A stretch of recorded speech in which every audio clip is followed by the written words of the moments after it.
Biscuit এই biscuit এটা আমার সোনা নাকি এটা আমার সোনা এটা কি কি আচ্ছা আমার সোনা আমার সোনা আমার সোনা আমরা কি বেরিয়েছিলাম ওলে বাবা শুধু দেখো রে ওর দুষ্টুমিটা দেখো ও লুকিয়ে লুকিয়ে অভিমান করে বসে আছে কি আমার সোনা এইটা আমার সোনা এটা আমার পচাকে লেগে গেছিল ও সোনা তোকে কে দিচ্ছে দেখেছো ওরে বাবা আমার সোনা কই আচ্ছা আমার পচা কই আমার নানটু কই না আমার পচা এটা আমার পচা এটা আমার পচা এটা আমার পচা এটা আমার শঙ্খ এটা আমার নঙ্ক এটা আমার ডুঙ্ক এটা আমার পুঙ্ক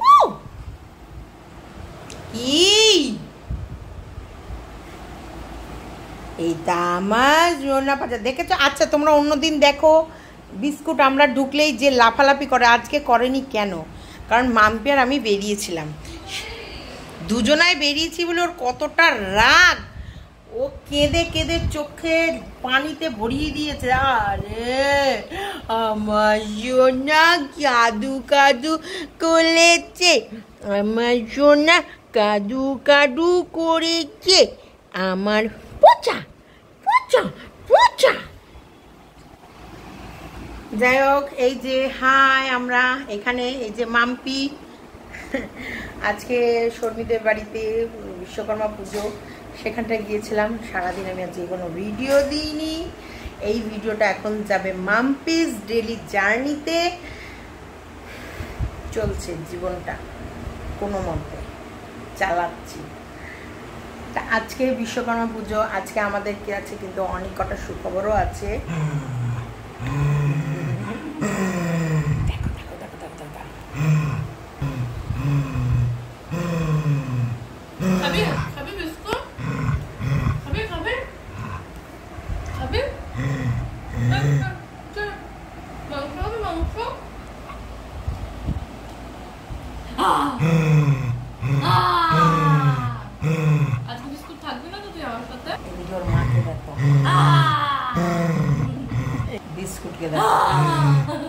বিস্কুটকে কাঁচের মতো দেখাচ্ছে আর আমাদেরকে ঝাপসা কেন কারণ আমাদের ইয়েটার সামনে একটু কাঁচটা মুছে নিই তো যাই হোক তোমরা সবাই কেমন আছো ঈশ্বরের কৃপায় সবাই নিশ্চয়ই ভালো আছো আমিও আছি কোনো মতেই বললামই আর এই দেখা আমরা যখন যাচ্ছিলাম কত মানুষ কিভাবে নাচ করছে শুনছে দেখো কথাটা শুধু দেখবে তাই না হ্যাঁ দেখ কত মানুষ নাচ করছে এমন ভাব যেন হচ্ছে কি না কি তাই না ভুড়ি দেখে নাচ করছে কত মানুষ কিন্তু দেখো আমাদের পশ্চিমবঙ্গের অবস্থা কি একটা মেয়েকে নিয়ে কত 1.5 মাস হয়ে গেল 1.5 মাসে বেশি হয়ে গেল কোনো জাস্টিস নেই কিচ্ছু নেই তাও না একটা জাস্টিসের আশার আলো পাওয়া গেছে না যেরকম ব্যাপারটা এখন কিরকম হয়ে গেছে না যেহেতু জিনিসটা একটা ভীষণ ট্রেন্ডিং মতো ছিল তো তার জন্য ব্যাপারটা হয়ে গেছে এর মানে ব্যাপারটা যেহেতু ভীষণ তখন হইচই ব্যাপার একটা ছিল তাই সবাই মিলে তোড়জোড় লেগে গেছিল এখন যেহেতু ব্যাপারটা না না না ধীরে যত দেরি হচ্ছে মানুষ ভুল মানে মানুষ তো আছে মানুষের কাজ হচ্ছে কি পুরনো জিনিস ভুলে যাওয়া ধীরে ধীরে আর তো সরকার তো এটাই তো চায় না কিন্তু আমরা কি করছি আমরা কি ভুলছি আমরা কি ভুলে যেতে দিচ্ছি আমরা কিন্তু আমাদের চ্যানেলের মাধ্যমে প্রত্যেকটা মুহূর্ত আওয়াজ তুলছি যেমন তুই মনে রেখেছিস কারণ তুই চাস যাতে তিলোত্তমা বিচার পায় তাই না অবশ্যই কারণ এটা একটা এক্সাম্পল হবে যাতে যদি কোনোদিনও কোনো মানুষ এরপর একবারও কোনো মেয়েকে ভুল নজর দিয়েও তাকাতে ভয় পাবে আর অবশ্যই এখন প্রত্যেকটা মেয়েদেরও মানে এরকম এক্সিকিউশনের কোনো রকম জাস্টিস মানুষ পায় না ব্লেম ভিকটিমসদেরকেই সারাক্ষণ পেতে হয়। এমনকি এর পরেও ভিকটিমসের জাস্টিফিকেশন দিতে দিতে ভিকটিমসদেরকে জাস্টিফিকেশন, এখন তো ভিকটিমই এক্সিস্ট করে না, তো তার ফ্যামিলি মেম্বারকে জাস্টিফিকেশন দিতে দিতে দিতে তারা হাঁপিয়ে আছে, বুক থেকে ফেনা বেরিয়ে গিয়ে তারা মরে যাবে, এরকম ধরনের সিচুয়েশন, তাও কোনো জাস্টিস নেই। তবে তবুও তিলোত্তমার ব্যাপারটা সত্যি, মানুষ যে এত জাগরণ হয়েছে আর মানুষ আর নিতে পারছে না, দেয়ালে পিঠ ঠেকে গেছে। কারণ এত অরাজনৈতিক কাজ, এত অরাজকতা, এত মেয়েদের ওপর এত পাবন্দি আর নেওয়া যাচ্ছে না। এখন এই যে রাতের কর্ম নিয়েও আজকে দারুণ সুপ্রিম কোর্টে আওয়াজ তুলেছে দারুণভাবে, যে কেন মেয়েদের মধ্যে পাবন্দি লাগানো হবে, কেন পাবন্দি লাগাবে, তারা নাইটে কেন কাজ করতে পারবে না, তাদের সুরক্ষা দিতে হবে, সুরক্ষা ব্যবস্থা করতে হবে। একটা মেয়ে নাইটে কাজ না করলে শুধু মেয়েটা অসুরক্ষিত বলে না, একটা ছেলের নাইটে কাজ করলে সেও সুরক্ষিত নয়।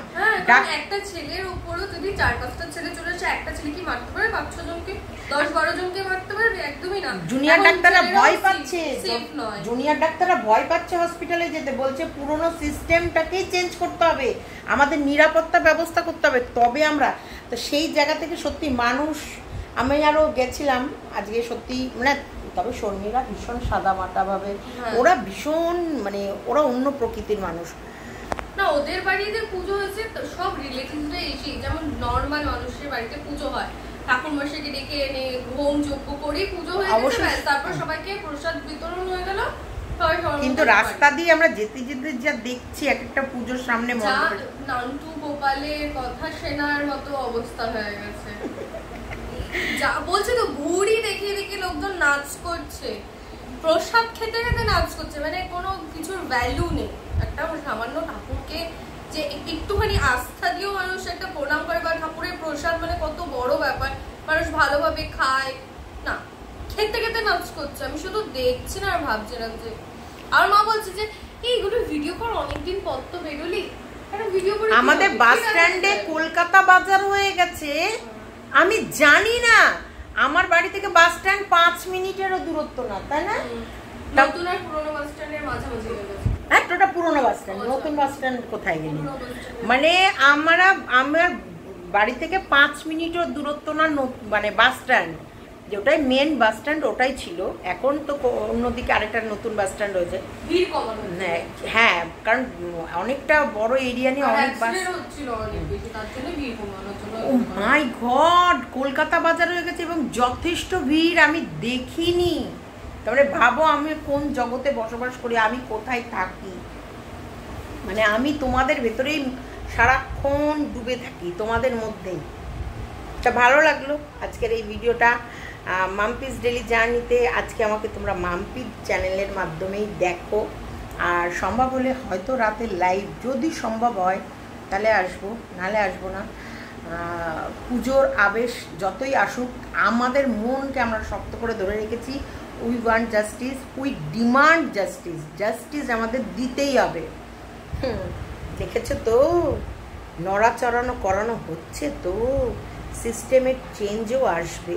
আজকে সুপ্রিম কোর্টে যেভাবে, অবশ্যই কোনো সরকারি, আমি আরো একটা জিনিস বলছি, রাগ করো না, সুরক্ষা তো দরকার আছে, সামান্য বেসিক। কোনো সরকারি কোনো সংস্থাতে, সে অফিসিয়াল জিনিস বলো বা হসপিটাল বলো বা কোনো কিছু, কোনো চেম্বারই বলো কেন, সামান্য একটা সিসিটিভি নেই, আর সিসিটিভি ফুটেজ নেই, থাকলেও সিসিটিভি আছে হসপিটালে, মানে হসপিটালে প্রপার সিকিউরিটি সিস্টেম নেই, যে সিকিউরিটি নিয়ে এসে অবজার্ভ করবে বা ওগুলো রেকর্ডিং। আচ্ছা ঠিক আছে, শো অফ করার জন্য সিসিটিভি বসে দিল, সিসিটিভি রেকর্ড হয় না, এগুলো তাহলে এটা কোন ধরনের সুরক্ষা? সামান্য আমি বলছি, সামান্য একটা পার্স চুরি হলে তো মানুষ সেটাও খুঁজে পাবে না, রেকর্ডিংই নেই। সেটাই, ঠিকই। চলো টাটা, বাই বাই। যদি সরকার চায় অবশ্যই একটু হলেও ব্যবস্থা করতে পারবে। সরকার এত 10 লক্ষ 20 লক্ষ বৃদ্ধ ভাতা, শ্রমিক ভাতা, কন্যাশ্রী, তারপরে কি বলে, দরকার নেই, আমাদের দরকার নেই, দিতে পারছে, এত যখন দিতে পারছে, এতগুলো মানুষ, আরে টাকা আছে, টাকা আসে, ওরা তো সব ওরা ভাগ বটরা করে নিয়ে নেয়, টাকা সরকারি তহবিলে আসে, এবং বাইরে থেকেও আসে, সেন্ট্রাল থেকেও টাকা দেয় যে এই টাকাগুলো লাইটে, এই রাস্তারই কথা বলছি, রাস্তার কথা কথাটা বোঝ আগে, এগুলো জানবি, এগুলো সম্বন্ধে পড়াশোনা কর, এগুলো জানতে হবে। হ্যাঁ এগুলো জান সবার আগে। তোর হচ্ছে সেন্ট্রাল থেকে টাকা পাঠায়, এত কোটি টাকা স্যাংশন হচ্ছে সিসিটিভি ক্যামেরা, এত টাকা স্যাংশন হয়েছে লাইটের জন্যে, কিন্তু সে কাজই করে না, সে টাকাগুলো কাজেই লাগায় না। ধরো তার ভেতরে 1 কোটি কি 1.5 কোটি টাকা কাজে লাগালো, তার ভেতরে কাজ করলো হয়তো তাও 50% এমনি শো অফ করার জন্য, না না কাজ করলো হয়তো 10 লাখ কি 15 লাখ, বাদবাকি কোটি, বাদবাকি টাকা সব নিজেদের গ্যাটে।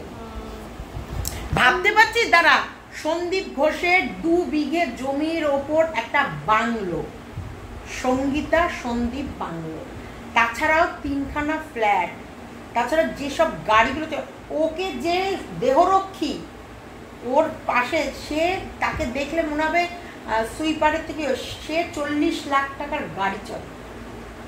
তুই যত জানবে তত পাতা উল্টে দেখো, মানে মাথা ঘুরতে শুরু করে দেবে। 40 লক্ষ টাকার গাড়ি একটা সাধারণ টি স্টলের, বা বলতে পারিস দেহরক্ষী, মানে ওনাকে শুধু দেখাশোনা করে, ওর আশেপাশে থাকে, সে ইয়ে করে আফতার। ঠিক আছে, তোমাদের যেরকম তোমাদের এগুলো একটু আমরা ক্যামেরা অন করে তোমাদের সাথে মানে ওর সঙ্গে আলোচনা করলাম, ওকেও কিছুটা জানালাম। কারণ আমি তো আবার কয়েকদিন, আমি সত্যি কথা বলতে আমি 1 সপ্তাহ মতো না, আমি মানে কিছু কিছু ভিডিওস দেখছি, ঠিক আছে, আমি পুরো নিউজ দেখতে পাচ্ছি না, কারণ আমার কাছে ওই সময়টা খুব কম হয়ে যাচ্ছে। তাই ইন্টারভিউজ দিচ্ছি, তার সাথে ধরো আমাকে পড়াশোনাগুলোও মেনটেন করতে হচ্ছে না, কারণ আমার যেভাবে হোক আমার এই মাসের ভিতরে হয় না যে মানে আমার এক্সাম রয়েছে, তো অ্যাসেসমেন্টগুলো কমপ্লিট করতেই হবে, তো ওই কারণের জন্য একটু মানে খুব হচপচ একটা ব্যাপার চলে এসেছে। ঠিক আছে, তোমাদের কি মতামত তোমরা জানিও কমেন্টে। টাটা।